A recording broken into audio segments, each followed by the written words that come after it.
नमस्कार। हम देख रहे हैं अब 75-25 पैटर्न जो SY LLB सेमेस्टर 3 का जब मुंबई यूनिवर्सिटी का जो नया पॉलिटिकल साइंस 2 का न्यू सिलेबस के हिसाब से आया हुआ है, इसके जो प्रीवियस क्वेश्चन पेपर है वो हम इस वीडियो में देखने की कोशिश कर रहे हैं। तो आइए देखते हैं। अगर आपने LG की चैनल अब तक सब्सक्राइब नहीं किया तो उसको पहले सबसे सब्सक्राइब कर लीजिए और इस चैनल को शुरू से एंड तक जरूर देखिए, जिससे कि आपको एक पूरा पेपर सोल्यूशन समझ में आए और उसको आपको कैसे लिखना है और इसमें क्या क्या एक्सपेक्टेड है आपसे वो भी हम देखेंगे। तो इसमें सबसे पहले आप देख लेते हैं कि जो क्वेश्चन पेपर है फरवरी 2023 में आया हुआ है। 75-25 एक नया पैटर्न आया हुआ है। जैसे कि आप सबको पता है कि इसमें 3 टाइप्स ऑफ क्वेश्चंस आपके एग्जाम में होते हैं। टोटल एग्जाम जो है 75 मार्क्स का होता है। तो जो क्वेश्चन 1 होता है टोटल, वो उसमें एनी 6 आपने करना होता है कि टोटल 8 में से तो टोटल 12 मार्क्स उसमें होते हैं। उसके बाद जो सेकंड आपका क्वेश्चन होता है वो शॉर्ट नोट्स होता है और जिसमें 12 मार्क्स होते हैं। टोटल एनी 2 आपको करना होता है। में 6 मार्क्स के एक क्वेश्चन होते हैं और इसके हिसाब से इसमें जो एक्सपेक्टेड है आपसे वो है ये है कि आप कम से कम इसके अंदर 500 टू 600 वर्ड्स इसमें आप लिखेंगे और उसके साथ ही इसमें जो आपसे एक्सपेक्टेड है कि ये अराउंड अराउंड 2 to 3 पेज आपको लिखना चाहिए। उसमें कम से कम 500-600 वर्ड्स लीगल टर्मिनोलॉजी में होनी चाहिए। जैसे ये 4 क्वेश्चन आया हुआ था, इसमें से एनी 2 आपने करना होता है। उसी हिसाब से जो क्वेश्चन नंबर 3 होता है जो प्रॉब्लम बेस्ड होता है, आप सबको पता है उसमें भी टोटल एनी 2 करने होते हैं 3 में से और इसमें भी टोटल जो मार्क्स होते हैं 12 होते हैं, मीन्स 6 ईच। तो इस तरह से आपको क्वेश्चन होता है, उसके सब सेक्शंस सब क्वेश्चंस होते हैं। जैसे इसमें अगर 2 क्वेश्चंस है तो 3 मार्क्स यहाँ पे और 3 मार्क्स यहाँ पे, ऐसे बाइफरकेशन होता है। इस पेपर सॉल्यूशन में हम ये भी देखेंगे इसमें ये 3 के 3 मार्क्स कैसे मिलते हैं आपको और कैसे आपने लिखना चाहिए पेपर, वो भी हम जानने की कोशिश करेंगे। उसके बाद आपका क्वेश्चन नंबर 4 होता है जो कि एनी 3 करना होता है आउट ऑफ 5 क्वेश्चंस, जैसे इसमें दिए हुए 13 मार्क्स ईच इसमें होते हैं और फिर आपका टोटल 75 हो जाता है। इसमें भी आपको ये ध्यान में रखना है कि इसमें अराउंड आपको 1200 टू जो है क्योंकि 1500 वर्ड्स में लिखना होता है। अराउंड 6 पेज आपसे 5 टू 6 पेज आपसे एक्सपेक्टेड है इन लीगल टर्मिनोलॉजीज में भी। और इसमें एक चीज और ध्यान में आपको रखनी है कि 20 to 25 good points will give you 10 to 11 marks in this. आपको ज़्यादा से ज़्यादा मार्क्स अगर लेना है तो आपको इस चीज़ों का और इस बारीकी का ध्यान रखना है।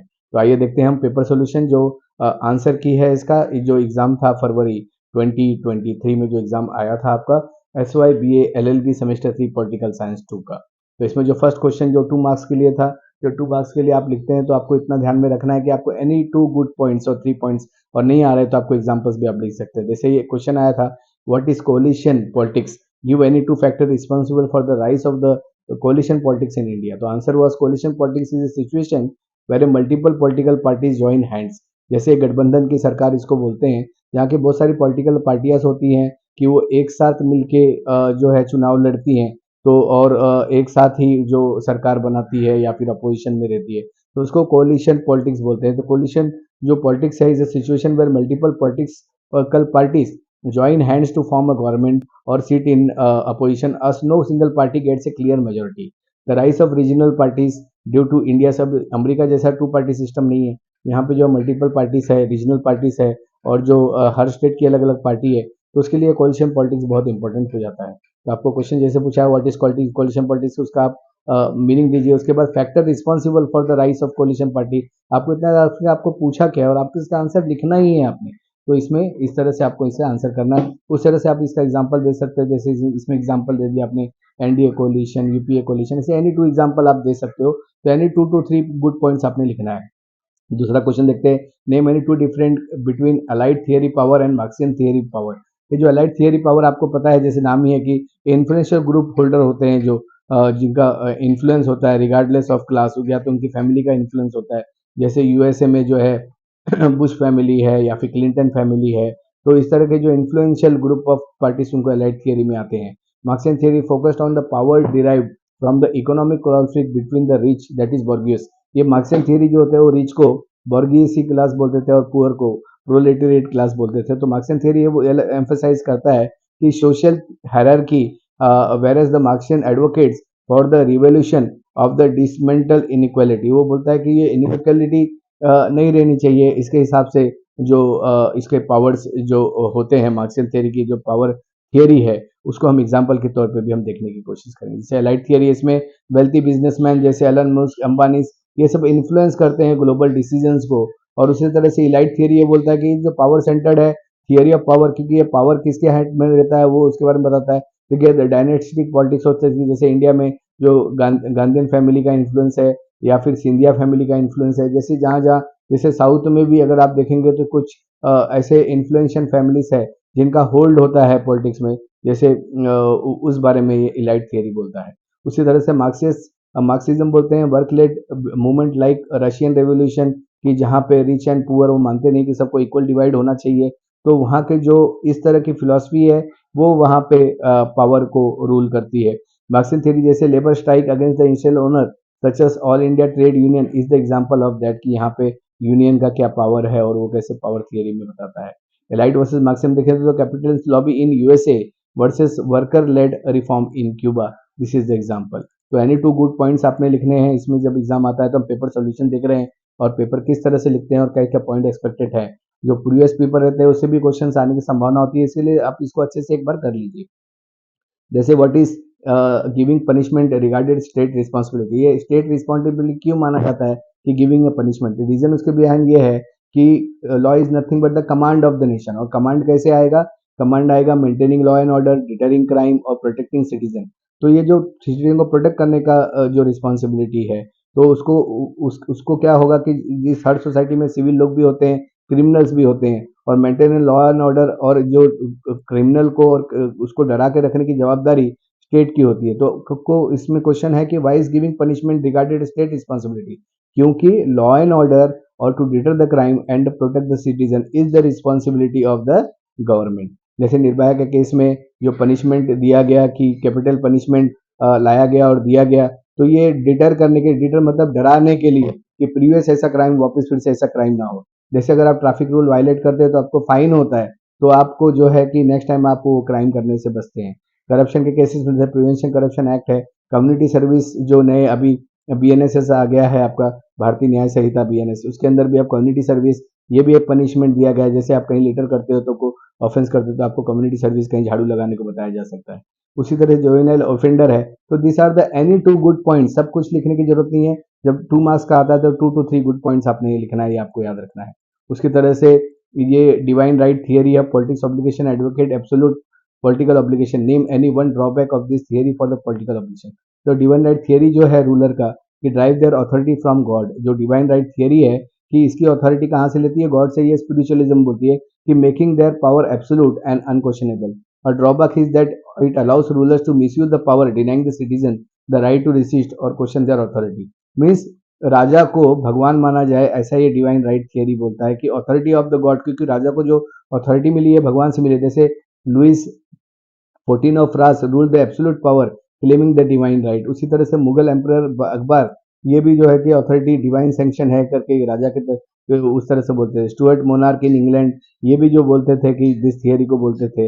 ये जो डिवाइन राइट थियरी है कि हमको जो अथॉरिटी और पावर मिली है वो भगवान से मिली है, हम स्पेशल लोग हैं जो कि हमको स्पेशल देवता की तरह कि हमको पावर मिली है, ये बताता है। तो French revolution rejected this divine right based rule, और उसके बाद जो फ्रेंच रेवोल्यूशन जो हुआ था कि ये इसको रिजेक्ट किया गया था कि कोई भी ऐसा इंसान नहीं हो सकता जो कि रूल करे कि लोगों को और कि ये बोल कर कि मुझे भगवान का या फिर जो डिवाइन पावर है, अथॉरिटी ऑफ गॉड है, कि वो उससे वो मिलता है। तो this are the drawbacks of the theory of political obligation, की that it allows ruler to misuse the power and deny citizens the right to resist. तो ये इसके बारे में आप एनी टू गुड पॉइंट्स आप लिख सकते हैं। Name any two features of political parties in India, उसके फीचर्स क्या है।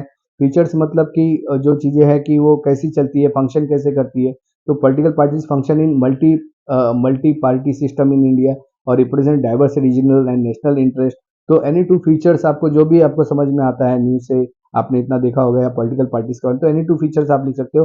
हजारों फीचर्स है, उसमें से एनी टू आपको लिखना है। इसके एग्जाम्पल जैसे कि नेशनल पार्टी लाइक बीजेपी है, कांग्रेस है, कि दे डोमिनेट द इंडियन पॉलिटिक्स, तो ये आप लिख सकते हो। या रीजनल पार्टीज, तो ये फीचर क्या है कि इंडिया में पॉलिटिकल पार्टी बिहेव कैसे करती है, कि लार्ज पार्टी कौन सी है, नेशनल पार्टी कौन सी है, स्टेट पार्टी कौन सी है।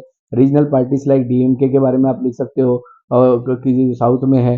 तो उसी तरह से पार्टी सिंबल जो दिया जाता है कि उसके बारे में आप लिख सकते हो, कि कुछ भी जो भी पॉइंट पॉलिटिकल रिलेटेड है, वो feature of political parties in India में अगर एक क्वेश्चन आया तो आप उसमें आंसर लिख सकते हो। Why is the political participation of women regarded as the fundamental right pre request for the gender equality and gender democracy, ये भी क्वेश्चन आपको 2 मार्क्स के लिए आया था। तो इसमें name any amendment of the Indian constitution aiming to political inclusion of Indian women.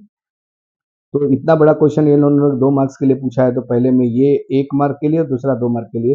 तो must political partition ensure that representative decision making promoting equality, तो यहाँ पे इसका एक जेंडर इक्वलिटी, ये इसका आंसर है कि strengthening the democracy the equality होनी चाहिए।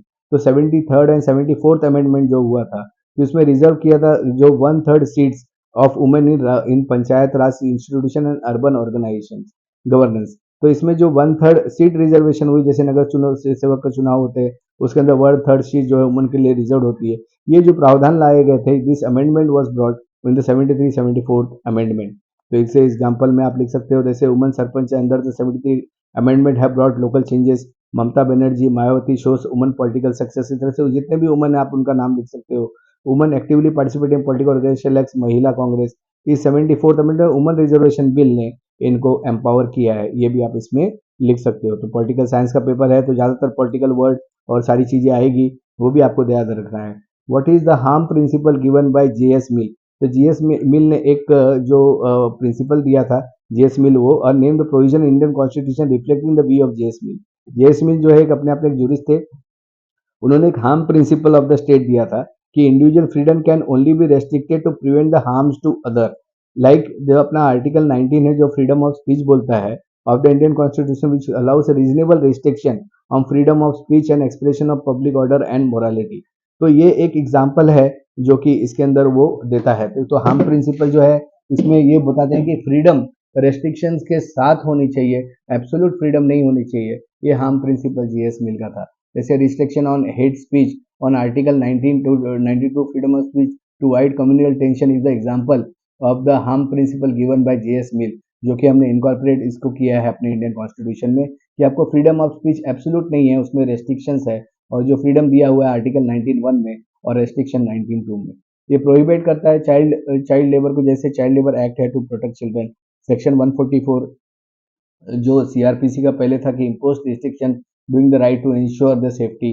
इस तरह से कोई भी एग्जांपल आप लिख सकते हो इसको बताने के लिए। तो 2 मार्क्स का है, तो एनी 2 गुड पॉइंट्स। उसी तरह से what is utilitarian perspective of political obligations, the utilitarian state that the individual should follow laws and obligation if they promote the greatest happiness for the majority. अब political obligation is justified when it relates to the welfare and wellbeing of the society as a whole. तो utilitarian believe करता है कि maximum happiness of maximum people, कि ज़्यादा लोग खुश रहेंगे, तो वो एक पर्सपेक्टिव पॉलिटिकल जो एक अच्छा स्कीम है। जैसे अगर हम देखते हैं कि जैसे सोशल वेलफेयर स्कीम है मनरेगा, जो कि गाँव में चलता है कि गाँव के जो लोग होते हैं या पुअर लोग होते हैं, उनके हैप्पीनेस के लिए आपने यहाँ पे जैसे उनके यहाँ सड़क बनानी है, तो आप सड़क भी बनाइए और उसमें आप सड़क बनाने समय आपको काम कर रहा है तो आपको उसमें जो तनख्वाह भी मिलती है। तो एक सोशल वेलफेयर स्कीम है, यहाँ पे लोग हैप्पी होते हैं, तो ये पॉलिटिकल ऑब्लिगेशंस में पर्सपेक्टिव से अच्छा होता है। उसी तरह पब्लिक हेल्थ इनिशिएटिव है, वैक्सीनेशन फ्री वैक्सीनेशन ड्राइव है, राइट टू एजुकेशन है। These are the utilitarian perspective of political obligations. उनकी जो ड्यूटी बनती है कि पॉलिटिकल पार्टीज की या गवर्नमेंट की, ये यूटिलिटेरियन थ्योरी बताता है कि वो लोग कब हैप्पी होंगे जब उनके लिए स्कीम आएगा। जैसे अब ये लाड़की बहन योजना आया, तो इसमें भी लोग हैप्पी है, तो यूटिलिटेरियन पर्सपेक्टिव है। उसी तरह से एक अलग अलग जो योजनाएं गवर्नमेंट की तरफ से आती है, कभी कभी बस जैसे वुमन के लिए फ्री कर दिया या सीनियर सिटीजन के लिए फ्री कर दिया, तो ये यूटिलिटी पर्सपेक्टिव है जहाँ पे ग्रेटेस्ट हैप्पीनेस, लार्जेस्ट हैप्पीनेस और लार्जर पीपल बताते हैं। तो यहाँ पॉलिटिकल ड्यूटी बन जाती है जो कि जस्टिफाई करता है for the welfare of the people. So this is all about that. तो हमने अभी फटाफट जो है क्वेश्चन नंबर 1 देख लिया है। अब शॉर्ट नोट्स देखते हैं। शॉर्ट नोट्स में आपको इतना याद रखना है कि आपको अराउंड जो है 500 to 600 वर्ड्स में इसको लिखना होता है, और आपके पास समय जो होता है 6 से 7 मिनट ये आंसर लिखने के लिए, 7 से 8 मिनट। तो एक क्वेश्चन लिखने के, तो जैसे हम देखते हैं अभी क्वेश्चन पूछा था आपको गांधीज़म मार्क्सिज्म कंपैरेटिव स्टडी। तो इसमें Gandhism Marxism are two ideologies that aim to reduce the inequality and bring justice to the society. वो इनइक्वालिटी निकालता है और जस्टिस सोसाइटी में लाने की कोशिश करता है, but they follow the very different method. Gandhi जो है कि वो गांधी जी का फिलोसफी जो था वो था non violence, morality and gradual reform, जबकि मार्क्सिज्म का थोड़ा सा अदर हैंड जो था कि वो क्लास स्ट्रगल है, रिच पुअर के रेवोल्यूशन, वो क्रांति की बात करते हैं, एबोलिशन ऑफ प्राइवेट प्रॉपर्टी। वो बोलते हैं कि हर चीज़ें जो है कि वो सबकी है, लोगों की है, कि अगर वो लाइब्रेरी भी है तो लाइब्रेरी कोई ओनरशिप नहीं होता कि वो पोजेशन हो सकता है, वो पूरे पीपल की है, क्लासेस ऑफ द सोसाइटी के बारे में। वो बताते हैं। तो आपको गांधीयन फिलॉसफी और मार्क्सियन फिलॉसफी इसके बारे में आपको लिखना होता है। जैसे हम कंपैरेटिव स्टडी करें कि गांधी बिलीव, उनका जो बिलीव है नॉन वायलेंस पे बिलीव करते थे। मार्क्स सपोर्ट रेवोल्यूशन, वो क्रांति पे और वायलेंस पे। वायलेंस मीन्स जो अच्छे के लिए वायलेंस और अच्छे के लिए क्रांति, जो वो वायलेंस वर्ड यूज नहीं करते तो क्रांति वर्ड यूज करते थे, कि मार्क्सिज्म क्रांति पे बिलीव करते थे। चेंज इन सोसाइटी, जो गांधी जी प्लेस पे कि ग्रेजुअल एंड पीसफुल रिफॉर्म, वो शांति से रिफॉर्म करने में ये बिलीव करते थे। लेकिन मार्क्सिज्म फिलोसफी जो है कि वो क्विक रेवोल्यूशनरी चेंज की, आप जो है कि रेवोल्यूशन करो, क्रांति करो, लफड़ा करो और चेंज लाओ। इस तरह की उनकी जो फिलोसफी और उनकी जो मानसिकता होती थी। तो इकोनॉमिक सिस्टम जो है कि trusteeship, rich act as a caretaker. जो गांधीयन फिलोसफी है उसमें ये बोलते हैं कि जो रिच लोग हैं उनके पास अगर ज़्यादा है तो वो उसके रख रखाव करते हैं और उन्होंने डिस्ट्रीब्यूट कर देना चाहिए पुअर लोगों में। ऐसे गांधीयन फिलोसफी थी गांधीज्म की। मार्क्सिज्म जबकि एबोलिश कैपिटलिज्म बोलते हैं कि धन का जो एक साथ जो मनी सब नहीं रहना चाहिए, और जो प्राइवेट प्रॉपर्टी है, ये प्राइवेट प्रॉपर्टी जो अगर किसी के पास ज़्यादा है तो टैक्स के थ्रू या तो ज़्यादा उसको ये करके उसको इक्वल डिवीजन ऑफ एवरीथिंग, क्योंकि किसी के पास सबको इक्वल ज़्यादातर रहने की कोशिश करिए, कि वो कैपिटलिज्म में बिलीव नहीं करते थे। लेकिन और जो है कि ये सारी चीज़ें गवर्नमेंट जैसे पब्लिक की है, तो उसमें चाहे प्राइवेट जॉब हो, चाहे वो प्राइवेट कुछ भी वो उनको मान्य नहीं उनके फिलॉसफी में है। जो फोकस एरिया गांधीज्म का है इंडिविजुअल एंड कम्युनिटी लेवल पे है, और जो मार्क्सिज्म का लार्ज स्केल पे है, जैसे गवर्नमेंट वगैरह सब उसके अंदर। तो इस तरह की चीज़ें जब आपको गांधीयन फिलॉसफी और मार्क्सियन फिलॉसफी पूछें तो आप उसमें वो आंसर लिख सकते हैं। जैसे Gandhian philosophy inspired the Indian movement, ये आप लिखना है कि through non violence protest like salt march, और उसके बाद दांडी मार्च जैसे। Marxian ideology influence Russian revolution, जहाँ पे उन्होंने क्रांति लाई। गांधी जैसे भूदान मूवमेंट था कि रिच लोगों को ये बताया गया कि आप जो है अपनी भूमि दान करिए, जो है कि पुअर लोगों को या जिसके पास लैंड नहीं है उनको। Marxian led to the land reform through revolution in China, कि उनका जो था कि जो भी रिफॉर्म था मार्क्सियन के थ्रू, वो क्रांति के थ्रू था। गांधी जी फोकस करते थे स्मॉल स्केल कम्युनिटी वेलफेयर को, लेकिन मार्क्सिज्म तो लार्ज स्केल इकोनॉमिक रिस्ट्रक्चरिंग पे उनका फिलोसफी होता था। Though Gandhian promotes peace and moral values, while Marxian focuses on systematic change through revolution, both ideology have influenced movement across the world, offering unique perspective on social reform. आइए देखते हैं जो और एक क्वेश्चन जो आया हुआ था प्रीवियस एग्जाम में S Y B L L B 75-25 pattern के, कि जो मैं आपको बता रहा हूँ कि आयन लॉ ऑफ ऑलिगार्की जैसे रॉबर्ट माइकल का, कि इसमें जो इंट्रोडक्शन थे जो आयन लॉ ऑफ ऑलिगार्की की प्रोसेस है Robert Michael, state that all organization, no matter how democratically they start, eventually become dominated by a small group of people. तो आयन लॉ जो थियरी थी ओलिगार्की की, कि ये वो बोलते थे कि डेमोक्रेसी कैसी भी हो, उसमें एक ऐसा पावर लॉबी आता है कि जो कंसंट्रेशन ऑफ पावर करता है, और उसके बाद उन 4-5 लोगों के पास ही पूरा पावर केंद्रित होता है। जैसे बहुत बार किसी भी पॉलिटिकल पार्टी के 2-3 नाम के ले देते कि they are the power lobbies, कि उनके पास ही वो जो डिसाइड, डेमोक्रेसी कुछ नहीं होती, वो जो डिसाइड करेंगे वही होता है। तो यही जो आयन लॉ ऑलिगार्की जो रॉबर्ट माइकल ने जो ये थियरी दी थी, तो उसमें उनका ये मानना था कि ये कंसंट्रेशन ऑफ पावर करता है, कि as a organization grow, power gets concentrated in the hand of few leaders.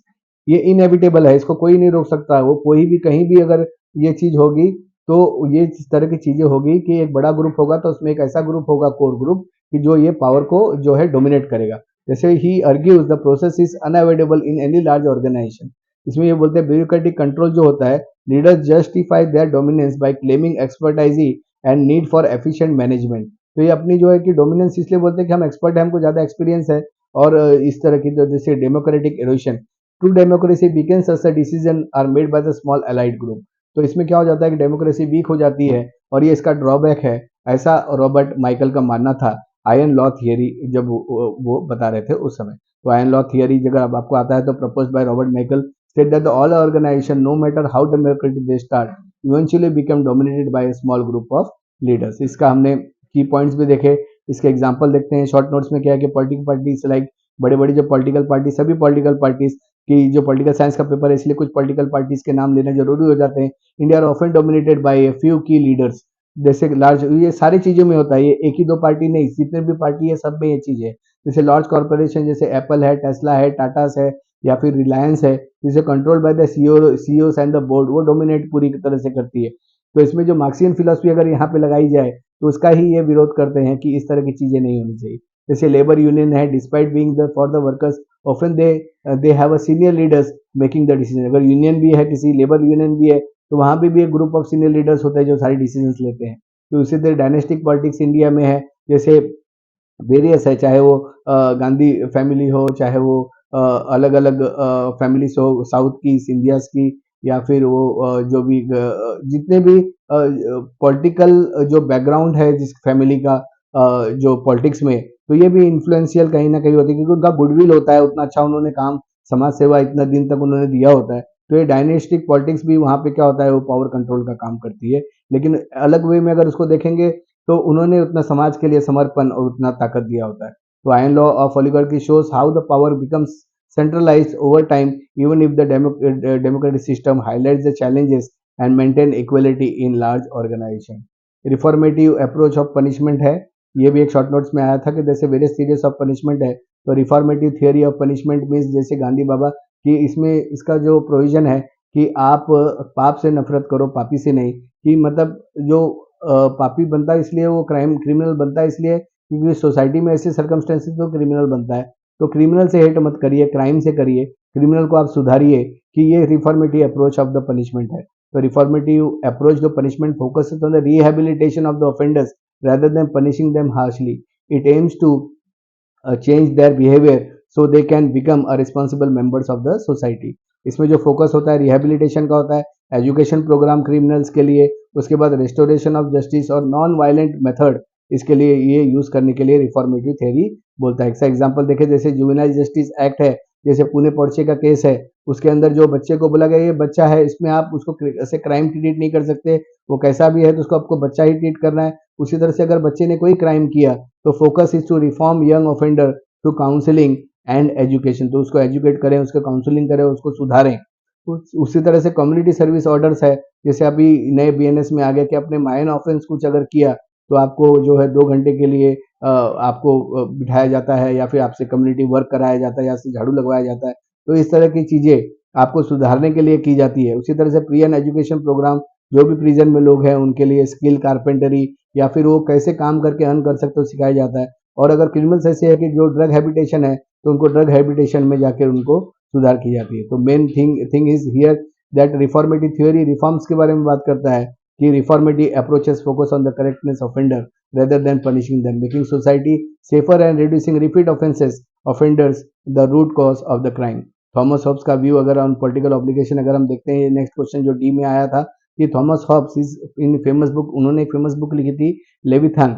इसमें expanded the political obligation through the concept of a social contract. इसमें उन्होंने ये बताया, he believed that the people give up some of their freedoms to sovereign authority in exchange of peace, security and order. ये इनका believe ये करते थे कि जो भी पीपल जो है अपनी आज़ादी पूरी तरह से जो गवर्नमेंट है उसको वो दे देते हैं, कि क्योंकि इसलिए दे देते हैं कि हमारी तरफ से आप डिसीजन लेंगे, जैसे कि वोट डाल के अपने गवर्नमेंट सिलेक्ट की, क्योंकि वो गवर्नमेंट आपके अच्छाई के लिए काम करेगा, वेलफेयर के लिए काम करेगा, पीस, सिक्योरिटी और ऑर्डर मेंटेन करेगा, ये सोच के आप देते हो। तो Thomas Hobbes on view on political obligation ये था कि वो पूरी तरह से जैसे स्टेट का जो नेचर है, सोशल कॉन्ट्रैक्ट है, एब्सोल्यूट सोवरेनिटी और obedience, citizen must obey the government as long as provide security and stability, ये जो पॉलिटिकल ऑब्लिगेशन मानता है, क्योंकि आपको इसलिए ओबे करना है गवर्नमेंट को, क्योंकि वो आपको बदले में पीस दे रहा है, आपको सिक्योरिटी दे रही है, आपको लॉ एंड ऑर्डर मेंटेन कर रहा है, आपके बिजनेस की, आपकी जो है कि दूसरों कंट्री से आपको सुरक्षा दे रहा है। तो स्टेट नेचर जो हब्स डिस्क्राइब करता है, life without government chaotic and dangerous, कि अगर गवर्नमेंट नहीं है, अगर रूलर नहीं है, तो पीपल का लाइफ डेंजर में है, चोरी वगैरह सब बढ़ जाएगी, कोई किसी का नहीं सुनेगा, लाठी जिसकी लाठी उसकी भैंस, इस तरह की सिचुएशन हो सकती है। तो सोशल कॉन्ट्रैक्ट है ये, people agree to create a government and follow it law to escape the state's nature. Absolute sovereignty Hobbes believe that the strong central authority is necessary to maintain the peace and prevent in the anarchy. तो ये थे Hobbs के बारे में। इसके examples कुछ है, जैसे rule of law in India, citizen follow law to maintain order in society. उसी तरह से इमरजेंसी प्रोविजंस है, कि ड्यूरिंग इमरजेंसी गवर्नमेंट में impose speaker rules to answer safety, reflecting Hobbes believe in strong authority. Hobbes also influenced modern democracy को भी उन्होंने influence किया, जैसे legal system where the individuals follow laws are collectively peace. Constitutional framework के बारे में, constitution balances become individual freedom and state authority reflecting social contract. तो इस तरह के क्वेश्चन आते हैं स्टूडेंट्स, तो आपको इतना याद रखना है कि केशव सर के वर्ड्स आपको याद रखने हैं, कि आपको जो अच्छे पॉइंट्स, यानी जो आपको अच्छे पॉइंट्स आ रहे हैं 10 से 15 पॉइंट। कोई पॉइंट आपको नहीं आता तो आपको परेशान नहीं होना है, आपको नए पॉइंट्स आपको लिखने हैं। तो जो इसमें एक्सपेक्टेड है कि आपको 5 टू 600 वर्ड्स में 10 टू 15 अच्छे लीगल रिलेवेंट क्वेश्चन से आपको पॉइंट्स लिखने हैं, तो आपको मार्क्स मिलते हैं। तो इसमें जो कंक्लूड करूँ तो hopes emphasizes the importance of strong government to maintain peace, order, highlighting the need of individual accept political obligations. So this was the notes from me. ये सब नोट्स जो आपको बनाए गए हैं पेपर के सॉल्यूशंस, वो इसलिए बनाए गए हैं कि जिसको आपको पेपर सॉल्यूशन कैसे करना है उसकी हैबिट आपको होनी चाहिए।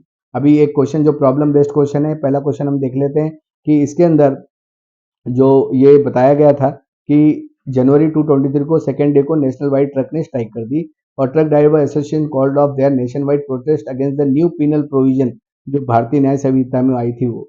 During the discussion the centre gave an assurance that the new loss and the provision regarding the hit and run case in the newly launch BNS have not yet come into force, जो कि जो force आया था वो जुलाई में आया है अभी, तो उस समय वो नहीं आया था। And the decision to invoke them will be taken only after the consulting with the All India motor Transport Congress. तो इसमें जो था कि what is the role of the civil society organization in upholding democratic values. तो इसमें जो इसका role है, इसमें क्वेश्चन पूछा है, ये 3 मार्क्स के लिए 2 क्वेश्चन होते हैं जनरली जब पूछते हैं उसी में, कि ये जो सिविल सोसाइटी ऑर्गेनाइजेशन है सीएसओ, इनका क्या रोल होता है कि डेमोक्रेटिक वैल्यूज को अपहोल्ड करने के लिए। तो वो बोलते हैं कि plays a crucial role upholding democratic values by promoting citizens participation. जो सारे स्टेक होल्डर से सिटीजन से ओपिनियन लिए जाते हैं कि कानून कैसे बनना चाहिए, तो ये जो ओपिनियन उनसे लिए जाते हैं कि जैसे लॉ एंड ऑर्डर बरकरार रहे, जैसे इंश्योरिंग गवर्नमेंट अकाउंटेबिलिटी या safeguarding public rights, this act as a bridge between the public and the government. तो सोशल सिविल सोसाइटी जो ऑर्गेनाइजेशन होती है, इसमें रिप्रेजेंटेशन होता है सिविल सोसाइटी के जो गवर्नमेंट में नहीं होते, और उनका रिप्रेजेंटेशन होता है, जैसे कोई एनजीओ हो गई उसकी रिप्रेजेंटेशन होती है, और वो एक ब्रिज का काम करते हैं पब्लिक के बीच में और गवर्नमेंट के बीच में, to advocating the fairness equality and justice, कि उनके फेयरनेस और इक्वलिटी जस्टिस रहे, और एक वॉच रखा जाए गवर्नमेंट को चेक एंड बैलेंस के थ्रू। तो इसके लिए ये civil society organization plays a crucial role. जैसे वो एडवोकेसी कर सकता है public issues like human rights, environment protection के बारे में, एंटी करप्शन के बारे में, वो पार्टिसिपेशन कराता है। तो encourage citizen to actively participate in democratic process like voting, protest and public discussions. वो अकाउंटेबल होते हैं कि by they act like a watch dog, CSO monitors government actions and export inefficiency और करप्शन। उसी तरह से public administration they educate citizens about their rights and responsibility fostering an informative society. Policy को influence करता है ये CSO lobby for fair law and reforms to address the societal concerns. तो this are the things they do. और इसमें अगर आप example देखें, देखिए मजदूर किसान शक्ति संगम है जो advocate for the right of women, green peas है जो कि एनवायरमेंट अवेयरनेस सस्टेनेबिलिटी के बारे में, एमनेस्टी इंटरनेशनल ह्यूमन राइट्स के बारे में सेवा करके एक जो है कि support woman workers in formal sector, NCPRC है प्रमोट ट्रांसपेरेंसी इन गवर्नेंस। तो यानी जब आपको इस तरह के क्वेश्चंस आते हैं तो any good 3 to 4 points each answer में आप अगर लिखते हैं तो आपको मार्क्स मिलता है। खाली यस और नो नहीं लिखना है, एक लाइन में नहीं लिखना है, इसमें ज़्यादा नहीं लिखना होता है, लेकिन यार 2 या 3 पॉइंट आपको अच्छे लिखने पड़ते हैं। जैसे इसमें क्वेश्चन और एक पूछा उन्होंने, what is political party, name any 2 different political party and interest group. तो ये आप आराम से लिखते हो। पॉलिटिकल पार्टी से ऑर्गेनाइजेशन ग्रुप, पॉलिटिकल पार्टी होता क्या है कि ऑर्गेनाइजेशन ऑफ ए ग्रुप है पीपल, कॉमन आइडियोलॉजी, गोल्स उनके एक सिंबल हो सकते हैं। इस तरह के अपने मन से आप आंसर यहाँ पे लिख सकते हो। और जो है एनी 2 पॉलिटिकल पार्टी का नाम भी आप लिख सकते हैं। अब ये इंटरेस्ट ग्रुप और पॉलिटिकल पार्टी का डिफरेंस उन्होंने पूछा था, जो कि अभी भी वापस भी पूछा जा सकता है कि रिपीटेड क्वेश्चन आने की संभावना होती है, तो आपने उसको तैयारी करके आपने जाना चाहिए। जैसे ऑब्जेक्टिव इसका क्या है कि पॉलिटिकल पार्टी का to gain political power and govern.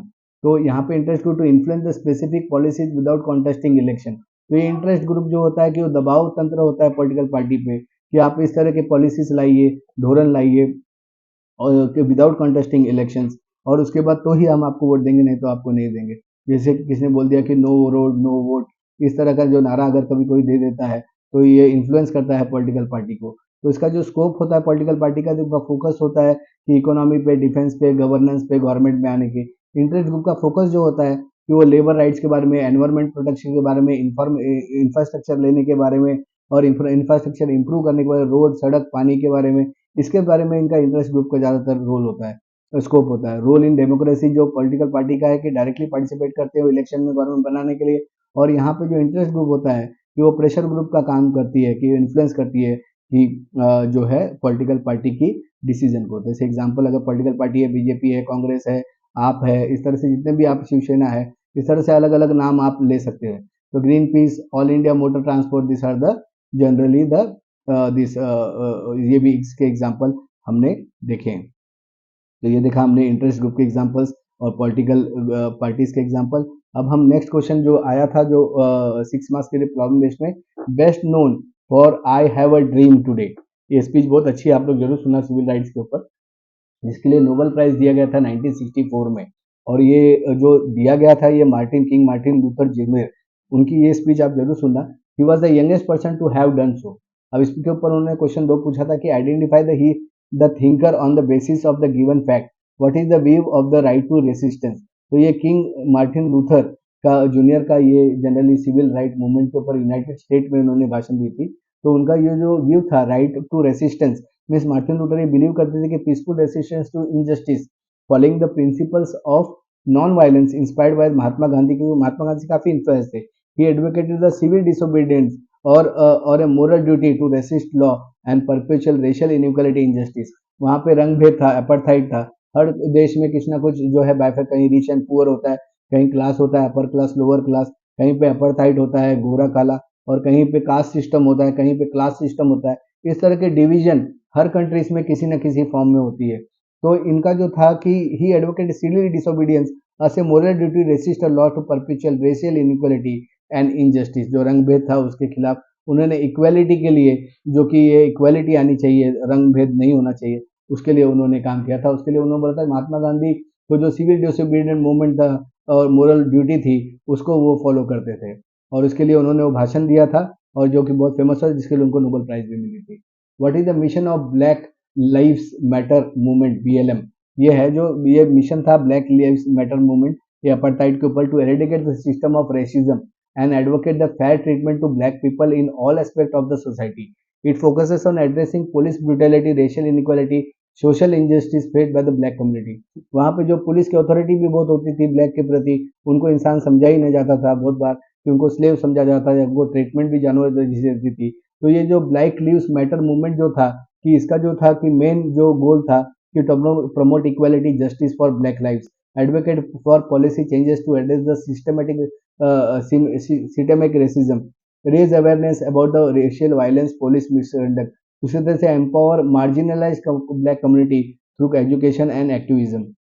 Examples of BLM action किए जैसे nationwide protest after killing of George Floyd, advocacy of police reforms including dependable और global campaign against racial violence were the examples of that.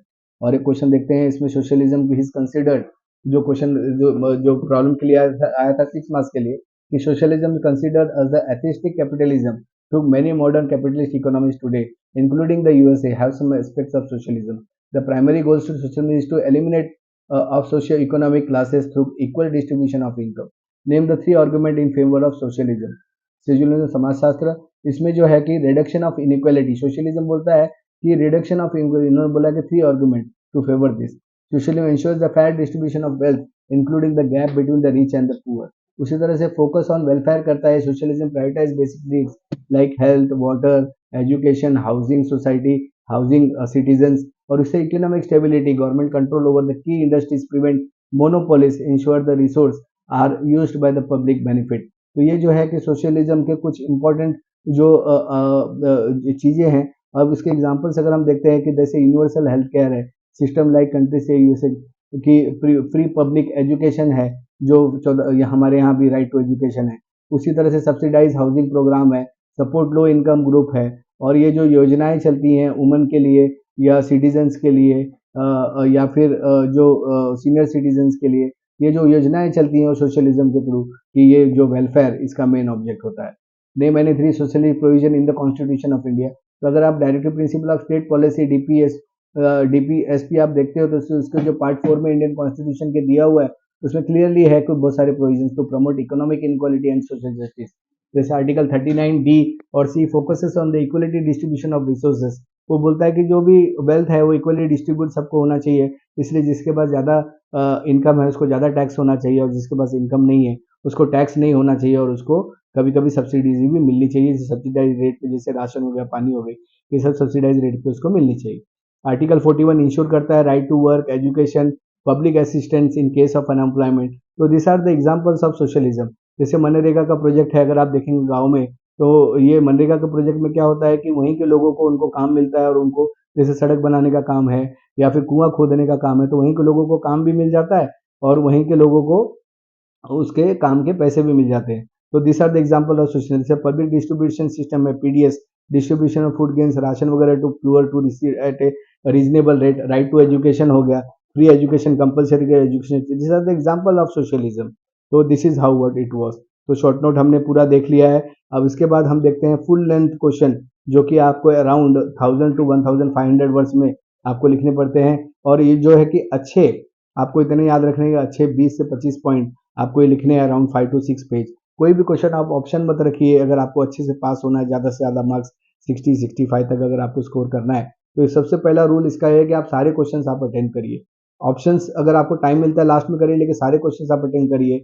और उसके बाद जितना content और quality बोली गई है लीगल, जो लीगल वे में, तो वो आपको वो उसमें मेंटेन करना है। जैसे सेक्शंस हो गए, अभी ये जो थियरी पेपर है, तो इसके अंदर जो है कि वेरिएट कॉन्सेप्ट है, थियरीज है, डॉक्ट्रिन्स है, जो जूरिस्ट के नाम है, जैसे गांधीज्म, मार्क्सिज्म, बील, जो है ऑस्टिन, इस तरह के जो नाम्स के आप जो लिखते हैं वो ज़्यादा इंपॉर्टेंट। तो ये सब्जेक्ट में सबसे पहले मेक द लिस्ट आपको रेडी रखनी चाहिए कि 10 कौन इंपॉर्टेंट लोग हैं कि जिनके आंसर्स में जनरली वो आएंगे, या कौन सी थियरी से वो। जैसे अभी ये shift the liberalism, the shift in the liberalism 12 marks के लिए आया था, liberalism question, from negative to positive and the Indian constitution. तो इंडियन कॉन्स्टिट्यूशन में के लिबरलिज्म को कहाँ जगह है, ये भी इसमें पूछा गया था। तो liberalism is the idea to focus on the freedom, equality and justice for everyone. ये फोकस करता है। It believes that the people should have the freedom to their lives as they want. तो ये फ्रीडम जो लोगों के बारे में, as long as they do not harm. Over time the way we understand and practice liberalism has change. The changes are called the shift from negative liberalism to positive liberalism. तो ये है क्या, हम इसको एक्सप्लोर करते हैं पूरा answer. जैसे नेगेटिव लिबरलिज्म किसको बोलते हैं, also called as classical liberalism. Negative liberalism को क्लासिकल लिबरलिज्म भी बोलते हैं।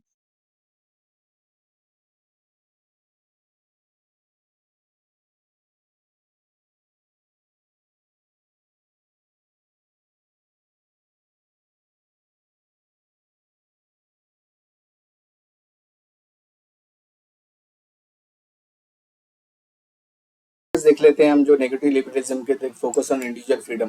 People are free to live their lives as they want, the government can not control personal choices like what to say, where to live और what to do. तो ये पूरी तरह से लिबर्टी की बात करता है कि मेरे को कि किसी भी इंडिविजुअल को कुछ भी करने की जो फ्रीडम है उसके बारे में वो नेगेटिव लिबरलिज्म बात करता है। तो नेगेटिव लिबरलिज्म क्या करता है कि इंटरफेरेंस को, फ्रीडम फ्रॉम इंटरफेरेंस अगर उसको एक वर्ड में बोले तो इसको ये ज़्यादा बढ़ावा देता है। और उसके बाद ये minimum government interference in the life of the people, the government has only a role to protecting people crime and ensuring justice. Free market economy, जैसे business are free to run without much interference from government. This means no strict rules about how companies should operate. इसके examples है कुछ negative liberalism के, जैसे if you want to start a business the government does not interference with your decision. और उसी तरह से freedom to speech allows you to express your opinion without fear. The government protects your property but does not tell you how to use it. तो negative liberalism focuses on individual right but it does not address the problems like poverty, liberty, inequality, इसके बारे में वो address नहीं करता। अब जो positive liberalism है, जिसको मॉडर्न लिबरलिज्म बोला जाता है, कि ये फ्रीडम टू एक्ट के बारे में है, कि he believes that the government should help people so they can achieve their goals and improve their lives. The system thinks about the common good and aims to reduce the inequality in society. इसके की features हम देख लेते हैं कि क्या है positive liberalism के, जैसे government plays an active role.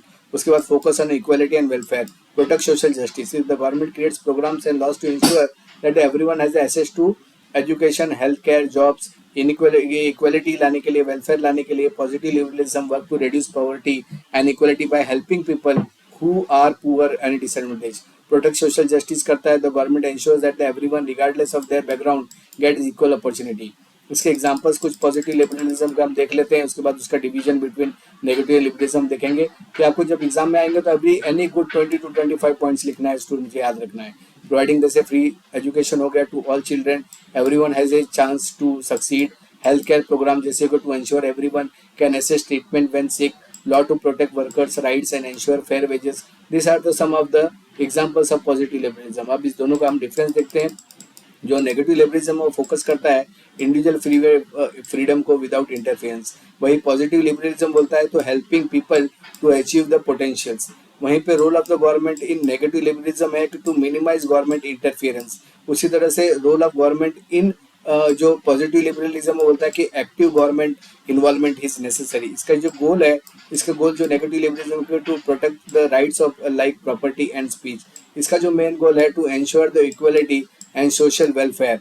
उसी तरह से एग्जांपल ऑफ नेगेटिव लिबरलिज्म हमने देखा कि फ्री मार्केट है, no restriction to business, no restriction to what you say and where you go, freedom of everything is the example of negative liberalism.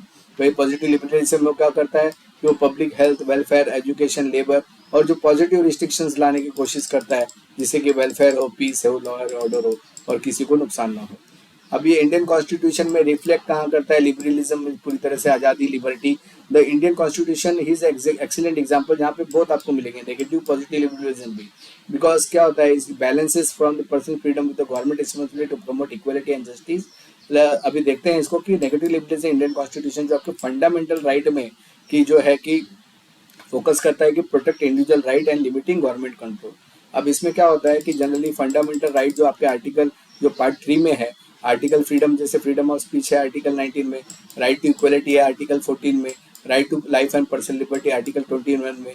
तो इसमें you can in 19 you can express opinion freely but without spreading the hate है, harm है या public order, उसमें reasonable restrictions दिए हुए हैं। उसे राइट टू इक्वलिटी में every one is equal before the law. तो this are incorporated in Indian constitution. तो राइट टू लाइफ है जहाँ पे right to life with dignity and freedom उसके बारे में इंश्योर करता है। तो एग्जांपल ऑफ नेगेटिव लिबरलिज्म जो है अपने इसमें, तो freedom of expression, you can peacefully protest against the government. This are the examples of negative liberalism which is incorporated in the Indian Constitution. They say protection of the property. The government cannot take your property without valid reason. Is also example of negative liberalism in Indian Constitution. जैसे आपको right to religion है, you can follow any religion. This is also example of the negative liberalism. आपको पूरी freedom देता है। Positive liberalism in India in Constitution जो है कि वो हेल्प करता है पीपल को to achieve the equality, improve the quality of life and the choice. The constitution reflected in the directive principle of state policy also. तो जो DPSP आप देखोगे तो जैसे इक्वल डिस्ट्रीब्यूशन ऑफ रिसोर्सेस है आर्टिकल 39 में, ये भी रिफ्लेक्ट करता है। राइट टू वर्क है जैसे कि एजुकेशन में। This are the negative liberalism which is reflected. Promote the public health, the government works to improve the health. जबकि पॉजिटिव लिबरलिज्म में अगर देखेंगे तो मनरेगा का जैसे कॉन्सेप्ट है, गारंटी 100 डेज वर्क है, राइट टू एजुकेशन है, पब्लिक डिस्ट्रीब्यूशन है, abolition of untouchability. This are the examples of positive liberalism. तो इसको हम अगर इंडियन कॉन्स्टिट्यूशन में देखते हैं कि इंडिविजुअल फ्रीडम जो protect through fundamental right like freedom of speech, equality और उसी तरह से positive right to life and liberty. उसी तरह से पॉजिटिव लिबरलिज्म आप देखते हैं तो enhance through the welfare schemes like free education, MNREGA. और नेगेटिव जो लिबरलिज्म देखें तो गवर्नमेंट का role limited in personal matters ensuring privacy, property rights. जबकि पॉजिटिव लिबरलिज्म में public welfare, health care and employment is important. तो examples of liberalism in Indian constitution देखेंगे तो फंडामेंटल राइट आप लिखना है, directive principles, welfare schemes, judicial review. This are the examples. See what why the judicialism is important in India, because it promotes inequality, encourage participation, support the poor and protects the minority. So these are the things you must incorporate in your answer। और ज़्यादातर ज़्यादा answer आप 20 से 25 point में लिखने की आपको कोशिश करना है। तो उसी तरह से हम नेक्स्ट क्वेश्चन देखते हैं कि जो आपको आया था फुल लेंथ के लिए, what is just theory of dissent theory of punishment, where write a note on deterrent approach of punishment. तो ये जो पनिशमेंट है is a legal action taken by the step to penalise someone for committing a crime. The purpose of the punishment can be to reform offender, protect society and prevent future crime. ये deterrent theory जो है कि जो method of punishment है इसमें to which just desert theory और deterrent approach इसमें होता है। तो हम जानते हैं दोनों क्या है करके। तो पहला देखते हैं कि what is just desert theory and punishment, theory of punishment. The just desert theory is based on the idea of retribution. It argues that the punishment should be proportionality to the crime committed. इसमें आंख के बदले आंख, जान के बदले जान, खून का बदला खून। तो this is what it believes into. तो according to this theory people who break the law deserves to be punished because they knowingly did something wrong. Key features of desert theory जो है कि punishment as justice the theory focus on giving offender the punishment they deserve, nothing more और less. proportionately बोलते हैं कि the severability of punishment should be such that the seriousness of the crime, for example, theft should not be punished as harshly as murder, but it must be punished as the theft is. So accountability to the offender is held responsible for their actions and the punishment is the way the holding them accountable. तो अगर छोटा crime है तो छोटी तरह से और बड़ा क्राइम है तो बड़ी तरह से पनिशमेंट होनी चाहिए, प्रोपोर्शनेटली होनी चाहिए, ये वो बताता है। लेकिन जो क्राइम किया हुआ है उसे थोड़ा वो कम ही होना चाहिए कि जितना बड़ा उसने किया है। ये जो जस्ट थियरी बताता है कि ये जस्टिफाई करे कि कोई भी चीज़, जैसे आप चोरी के लिए किसी को फांसी पे नहीं लगा सकते, या चोरी के लिए जो वो सज़ा होनी चाहिए जो रिफॉर्म कर सकता है, आपको रिट्रीब्यूट कर सकता है। तो no extra harm should be done. Punishment is not about causing unnecessary suffering or taking a revenge. It is the fairness. Means जैसे खून के बदला खून है तो पूरी तरह से खून के बदला खून नहीं होना चाहिए।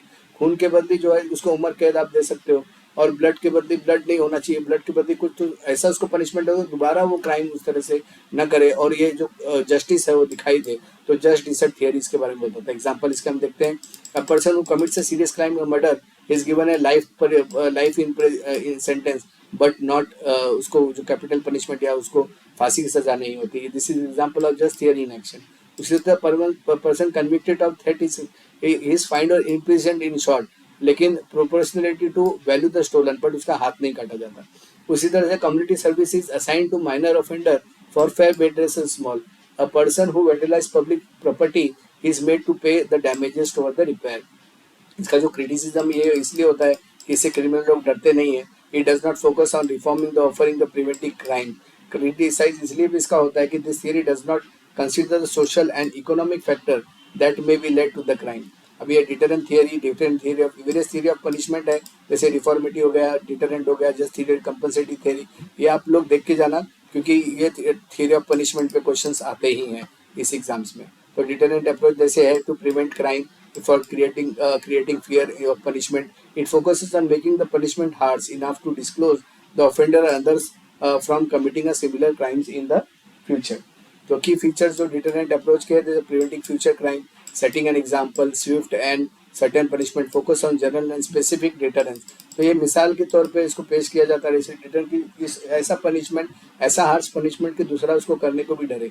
तो ये प्रिवेंट करता है, इसका मेन ऑब्जेक्ट होता है कि प्रिवेंट करे फ्यूचर क्राइम को।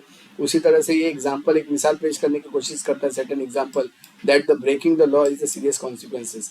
ये स्विफ्ट एंड सर्टेन पनिशमेंट जो डिटरेंट के जो होते हैं, एक क्विक एंड गारंटी देती है कि इसके बाद जो है लोग डरेंगे इसमें। इसका फोकस होता है general deterrence prevent society as a whole from committing crime, specific deterrence prevent the offender for repeating their crime.